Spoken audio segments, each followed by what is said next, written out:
ना हाथ है ना ही पैर ना ही आंखों पर पलके, बड़े बड़े आंखों वाला कौन है ये महाप्रभु जगन्नाथ। भविष्य मालिका की रचना भले ही ओडिशा के 5 महान संत पंच सखाओं ने की है, परंतु इस दिव्य ज्ञान के स्रोत खुद महाप्रभु जगन्नाथ जी ही हैं। भारतवर्ष के महान ऋषि मुनियों ने अनेकों शास्त्रों में कहा है कि जिसने जगन्नाथ जी के तत्वों को समझ लिया वो इस संसार रूपी समुद्र से अवश्य पार हो जाएगा, अर्थ ब्रह्म ज्ञानी कहलाएगा। परंतु महाप्रभु जगन्नाथ जी ने कहा है कि पूर्व भाग्य थिले प्रकाश पाइब ज्ञान कला एही देहे।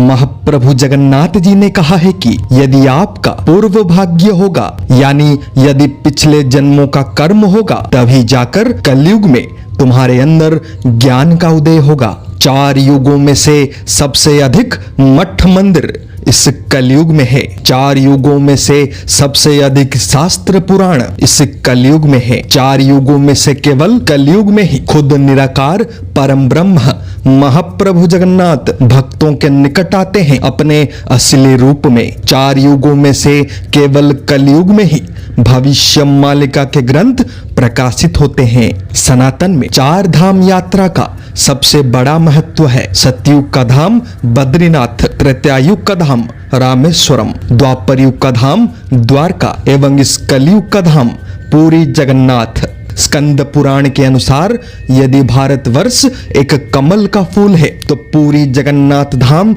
उस फूल का केसर है, यानी पूरे सृष्टि का नियंत्रण एवं संचालन पूरी के जगन्नाथ धाम से ही होता है। जगन्नाथ कोई अवतार नहीं है, ना ही वो कोई देवता है, ना ही भगवान, बल्कि जगन्नाथ उनसे भी ऊपर हैं, सर्वश्रेष्ठ हैं, इस ब्रह्मांड के नाथ हैं। जिस परम ब्रह्म को प्राप्त करने के लिए सत्य, त्रेता, द्वापर युग में मनुष्यों को कठोर साधना एवं तपस्या करनी पड़ती थी, वही परम ब्रह्म खुद अपने असली रूप धारण करके इस कलयुग में भक्तों के बीच आए हैं। इस कलयुग में कली का प्रभाव इतना भयंकर है कि धर्म की रक्षा करने में देवी देवता विफल हो गए, भगवान भी विफल हो गए, और जब ये सब विफल हो गए तब उनसे भी ऊपर सर्वश्रेष्ठ परम ब्रह्म को आना ही पड़ा। जगन्नाथ निराकार हैं, इसी कारण उनका कोई निर्दिष्ट आकार नहीं है, ना ही वो नारी है ना ही पुरुष, परंतु समग्र सृष्टि का आरंभ इन्हीं से हुआ है। हर दिन लाखों करोड़ों लोग महाप्रभु जगन्नाथ जी के दर्शन करने आते हैं, पूजा करते हैं, भोग चढ़ाते हैं, परंतु जगन्नाथ जी असल में कौन है ये केवल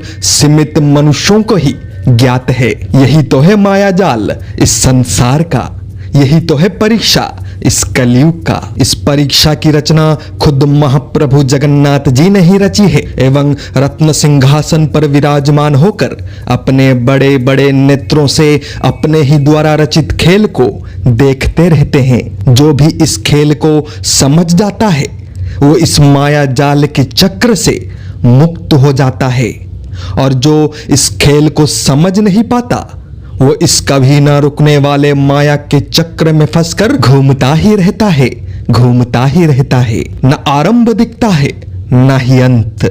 जय जगन्नाथ, जय पंचसखा, जय हिंद।